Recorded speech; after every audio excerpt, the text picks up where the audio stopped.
नमस्कार, आप सभी लोगों का अल्फागढ़ यूट्यूब चैनल में स्वागत है। तो देखिए, आज का जो पहला प्रश्न है वो है उत्तराखंड में लोहे के प्रथम साक्ष्य किस स्थान से प्राप्त हुए हैं।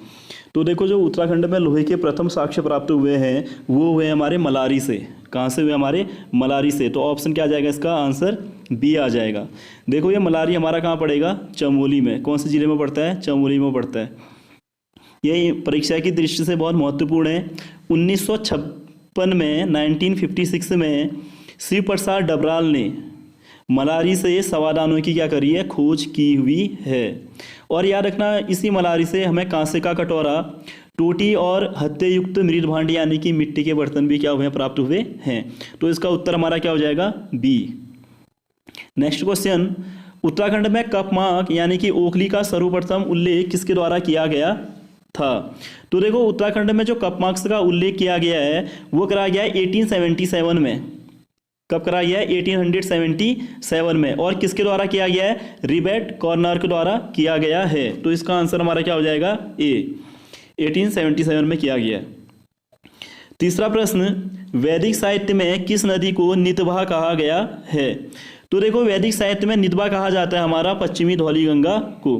पश्चिमी धौलीगंगा को क्या कहा गया है? नितबा कहा गया है। अलकनंदा को कहा गया है हिरण्यवती।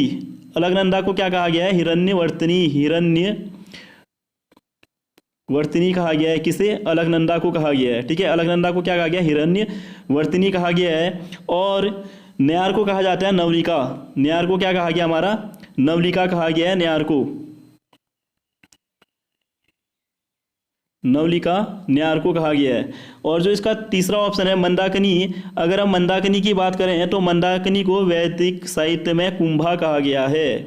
वैदिक साहित्य में क्या कहा गया? इसे कुंभा कहा गया है।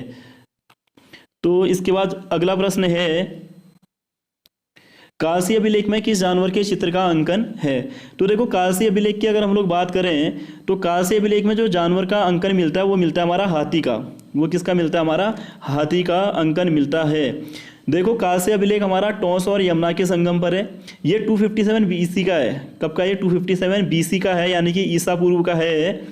और अगर हम कालसी अभिलेख की बात करें तो इसमें 5 यूनानी शासकों का भी क्या मिलता है? उल्लेख मिलता है। और सबसे पहले इसे जो प्रकाशन में लाए थे वो लाए थे हमारे 1860 में जॉन फॉरेस्ट।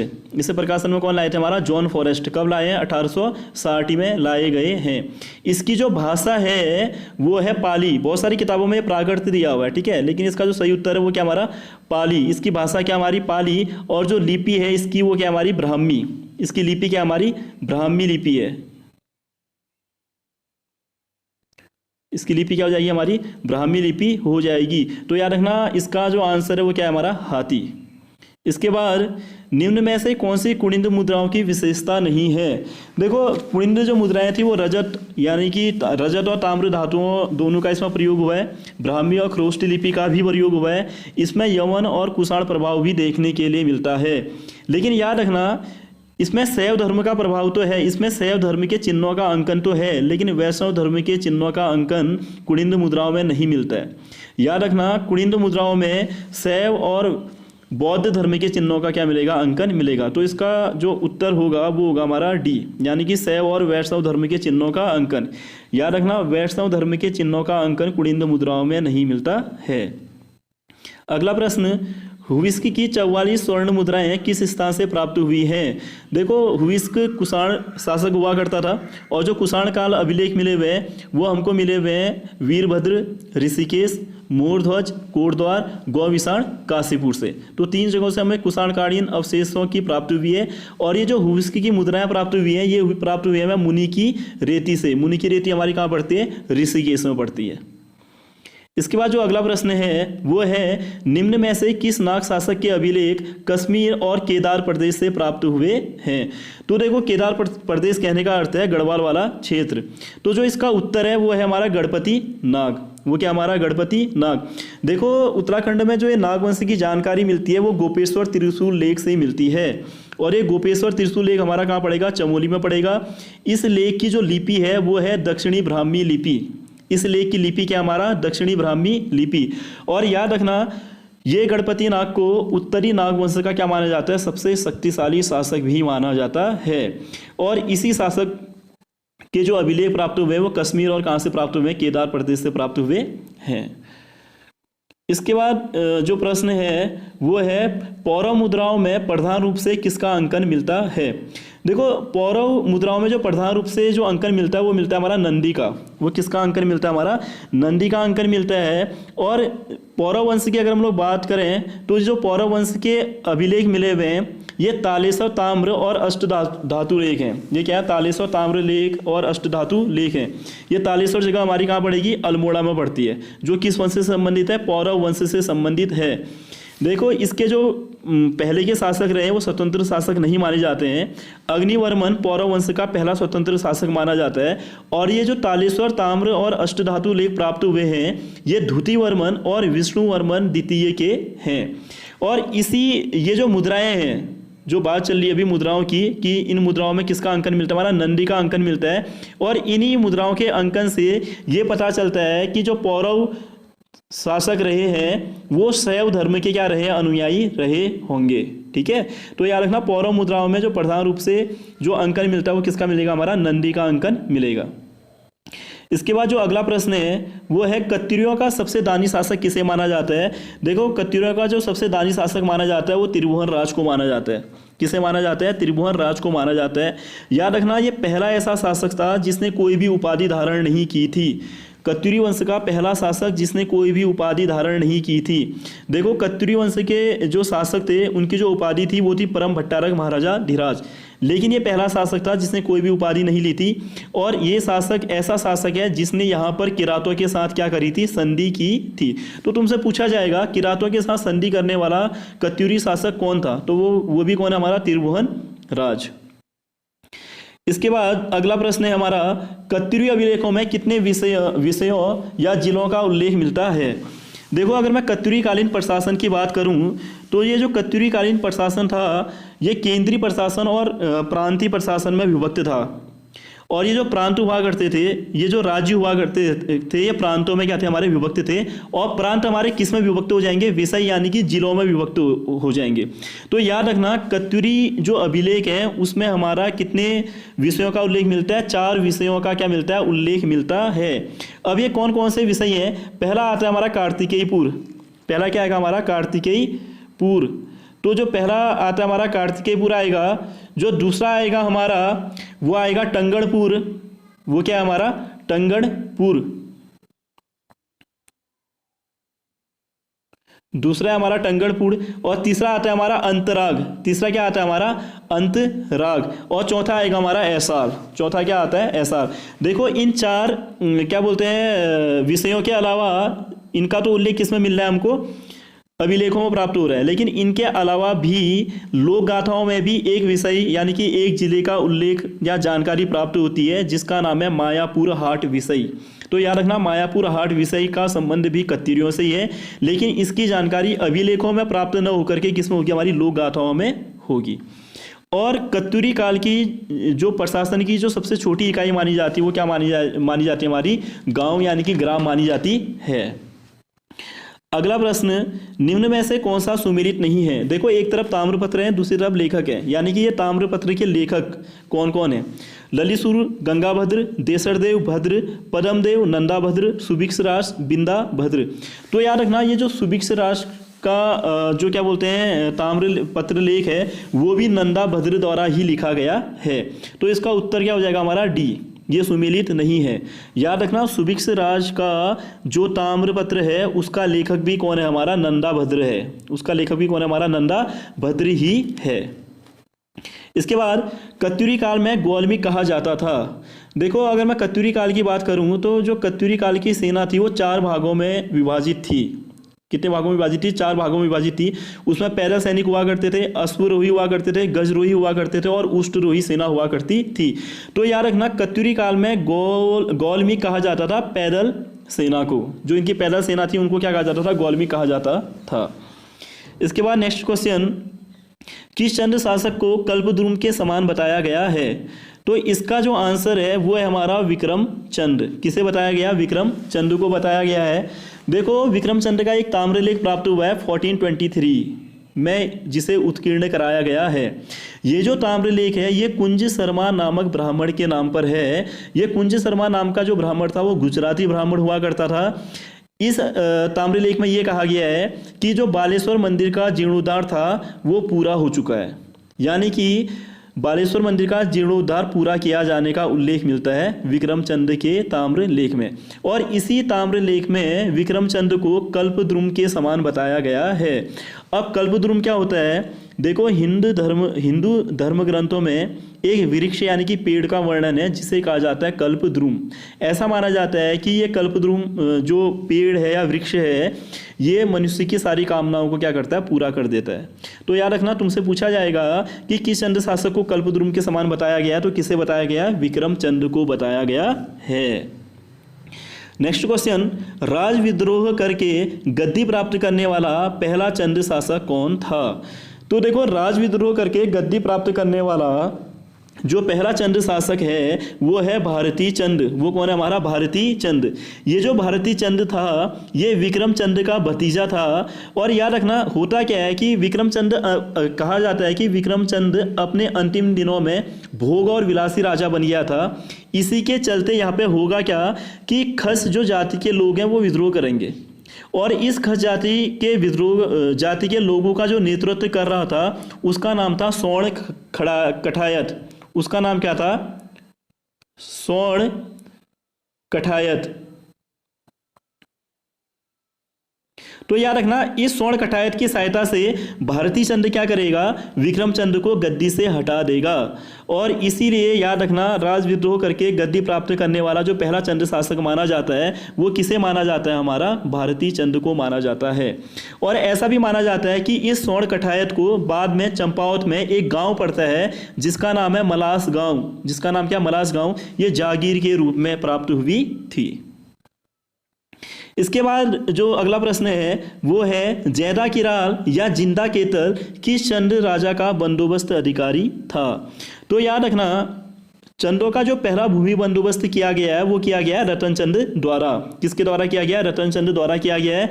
और जैदा किराल और जिंदा केतल इसी रतन चंद्र का क्या हुआ करता था? बंदोबस्त अधिकारी हुआ करता था। इसके बाद कुमाऊं का धृतराष्ट्र किसे कहा जाता है? देखो कुमाऊं का धृतराष्ट्र कहा जाता है शक्ति सिंह गुसाई को। किसे कहा जाता है? शक्ति सिंह गुसाई को कहा जाता है। देखो शक्ति सिंह गुसाई और लक्ष्मी चंद्र रुद्रचंद्र के पुत्र हुआ करते थे। और जो रुद्रचंद्र का बड़ा लड़का था या जो बड़ा पुत्र था वो हुआ करता था शक्ति सिंह गुसाई। लेकिन ये जो शक्ति सिंह गुसाई था ये जन्मांध था। जन्मांध यानी कि ये अपने जन्म से ही क्या था? अंधा था। इसीलिए जो राजा बना वो कौन बना? हमारा लक्ष्मी चंद्र बना। इसीलिए इसे कुमाऊं का क्या कहा जाता है? धृतराष्ट्र भी कहा जाता है। अगला प्रश्न, किस चंद्र शासक के काल में सेना भर्ती करते समय ही परीक्षा लेने का प्रबंध किया गया था? तो देखो लक्ष्मी चंद्र के काल में ये व्यवस्था करी गई थी कि अगर सेना में कोई भी भर्ती होगा तो उसकी क्या ली जाएगी? परीक्षा ली जाएगी। और अगर मैं लक्ष्मी चंद्र के काल की बात करूं तो देखो लक्ष्मी चंद्र के काल में बहुत सारे कार्य हुए हैं। जैसे लक्ष्मी चंद्र ने क्या करा? बंदोबस्ती कार्यालय की स्थापना करी थी। इसने यहाँ पे सीमा सूचक पत्थरों का निर्माण करवाया था, ठीक है। और न्यों वाली और बिस्ट वाली कचहरियों का निर्माण भी किसने करवाया? हमारा लक्ष्मी चंद्र के द्वारा ही किया गया है। और ऐसा माना जाता है कि ये जितने भी सारे कार्य किए गए थे ये शक्ति सिंह गुसाई के कहने पर किए गए थे। तो याद रखना ये जो सेना भर्ती करते समय परीक्षा लेने का जो प्रबंध किया गया था वो किसके समय किया गया? हमारा लक्ष्मी चंद्र के समय किया गया है। अगला प्रश्न, कुमाऊं के छोटे से राजा को रूस के जार से भी ज्यादा आत्मरक्षा की जरूरत थी। यह कथन औकले द्वारा किस चंद्र शासक के लिए लिखा गया है? सबसे पहले तो देखो औकले की एक रचना है जिसका नाम है होली हिमालय। जिसका नाम क्या? हमारा होली हिमालय। तो देखो इस होली हिमालय में इसने क्या बोलते हैं ये कथन या ये बात लिखी हुई है कि कुमाऊं के छोटे से राजा को रूस के जार से भी ज़्यादा आत्मरक्षा की ज़रूरत थी। तो ये बात जो लिखी गई है वो लिखी गई है हमारी तिरुमल चंद के लिए। किसके लिए लिखी गई है? तिरुमल चंद के लिए लिखी गई है। अब देखो ये बात क्यों लिखी गई है। तिरुमल चंद से पहले जो चंद राजा हुआ करता था वो था हमारा विजय चंद। वो कौन था? हमारा विजय चंद। और ऐसा माना जाता है कि सुखराम कार की एक व्यक्ति हुआ करता था जो रसोई दरोगाओं की सहायता से विजय चंद की क्या करवा देगा, हत्या करवा देता है। और जब ये विजय चंद की हत्या करवा देगा तो उसके बाद जो शासक बनेगा वो तिरुमल चंद बनेगा। और तिरुमल चंद क्या करेगा, सुखराम कार्की की हत्या करवा देगा और रसोई दरोगाओं के लिए क्या करेगा, यहाँ पे 16 सख्त नियमों का क्या करता है, नियम बनाएगा। और इसी के चलते इसे बार बार अपने प्राणों का डर रहता है कि कोई क्या बोलते हैं, जो इनके दरबार के जितने भी हमारे जो लोग हैं वो इसकी क्या ना करवा दें, किसी षड्यंत्र के तहत हत्या न करवा दें। इसी के चलते ओकली ने यह कथन लिखा हुआ है कि कुमाऊं के छोटे से राजा को रूस के जार से भी ज़्यादा आत्मरक्षा की क्या थी, जरूरत थी। तो इसका उत्तर हमारा क्या हो जाएगा, तिरुमल चंद। अगला प्रश्न, तिलु रौतेली को गोरिल्ला छापामार युद्ध कला किसने सिखाई थी। देखो तिलु रौतेली का जो नाम है वो गढ़वाल के इतिहास में बहुत सम्मान के साथ लिया जाता है। इसे गढ़वाल की बहुत वीरांगना के रूप में जाना जाता है। अगर मैं तिलु रौतेली की बात करूं तो तिलु रौतेली का जो जन्म हुआ है वो 8 अगस्त 1661 में हुआ है। कहाँ, बीरोखाल पौड़ी में। कहाँ हुआ है, बीरोखाल पौड़ी में हुआ है। और जो इनका पूरा नाम था वो था तिलोमता देवी। वो क्या था इनका, तिलोत्तमा देवी इनका पूरा नाम था। और ऐसा माना जाता है कि 15 से 22 वर्ष की उम्र में इन्होंने 7 युद्ध जीते थे और इसलिए इनको गढ़वाल की लक्ष्मीबाई भी कहा जाता है। इन्हें क्या कहा जाता है, गढ़वाल की लक्ष्मीबाई भी कहा जाता है। और जो गोरिल्ला छापामार युद्ध कला तिलु रौतेली को सिखाई थी वो सिखाई थी हमारी स्वामी गौरीनाथ द्वारा। किसने सिखाई थी, स्वामी गौरीनाथ ने सिखाई थी। और अंत में ऐसा कहा जाता है कि रामू रजवार नाम का एक कत्यूरी सैनिक हुआ करता था जिसने पूर्वी न्यार में नहाते हुए तिलु रौतेली की हत्या कर दी थी। तो इसका उत्तर हमारा क्या है, स्वामी गौरीनाथ। इसके बाद जो अगला प्रश्न है, भीमेश्वर मंदिर भीमताल का निर्माण किसने करवाया था। देखो भीमताल में एक मंदिर पड़ता है जिसका नाम है भीमेश्वर मंदिर है। ये ताल के जस्ट किनारे पर कोई है। और जो इसका निर्माण कराया है वो करवाया हमारा बाज बहादुर चंद ने। किसके द्वारा करवाया गया, बाज बहादुर चंद द्वारा करवाया गया है। अगला प्रश्न है, मदन कवि किस चंद शासक के दरबार में था। देखो ये मदन कवि जो था वो था हमारा उद्योत चंद के दरबार में। किसके दरबार में था, उद्योत चंद के दरबार में था। ऐसा माना जाता है कि किसी कारणवश उद्योत चंद ने इस मदन कवि को देश निकाला दे दिया था। क्या दे दिया था, देश निकाला दे दिया था। और इसी उद्योत चंद के दरबार में साहू महाराज जो मराठा हुआ करते थे, इनका राजकवि मतीराम आया था। ठीक है, कौन आए थे, मतीराम यहाँ पे आए थे उद्योत चंद के काल में। और इन्हीं मतीराम के कहने पर बाद में ये क्या करेगा, जो मदन कवि को देश निकाले का जो आदेश दिया है उसको वापस ले लेता है। तो मदन कवि किसके दरबार में था, हमारा उद्योत चंद के दरबार में था, जिसे उद्योत चंद क्या करेगा, देश निकाला दे देता है। और किसके कहने पर फिर ये वापस ले लेगा, मतीराम के कहने पर। तो अगला प्रश्न जो है हमारा, दुधौली का युद्ध कब लड़ा गया था। देखो दुधौली का युद्ध लड़ा गया 1703 में। कब लड़ा गया, 1703 में। ये युद्ध लड़ा गया ज्ञानचंद और फतेह शाह के द्वारा।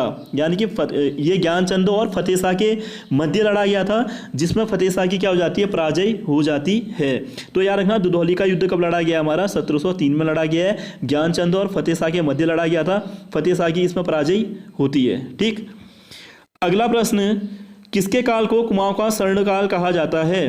देखो ये जो जगत चंद है इसके काल को कुमाऊं का क्या कहा जाता है, स्वर्णकाल कहा जाता है। ऐसा इसलिए कहा जाता है क्योंकि इसके टाइम पे जो तराई भाबर वाला क्षेत्र था वहाँ से लगभग 9 लाख रुपए की क्या होती थी, हमारी आमदनी होती थी। तो इसलिए इसके काल को क्या कहा गया है, जगत चंद के काल को क्या कहा जाता है, कुमाऊं का स्वर्णकाल भी कहा जाता है।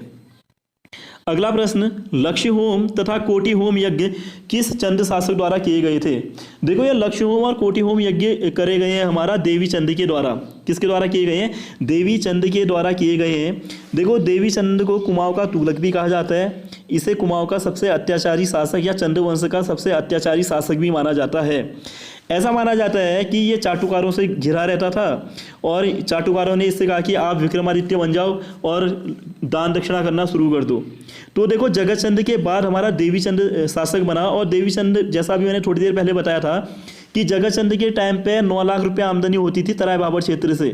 तो इसके पास देवी चंद जिसमें राजा बना तो इसका जो खजाना था वो पूरा भरा हुआ था।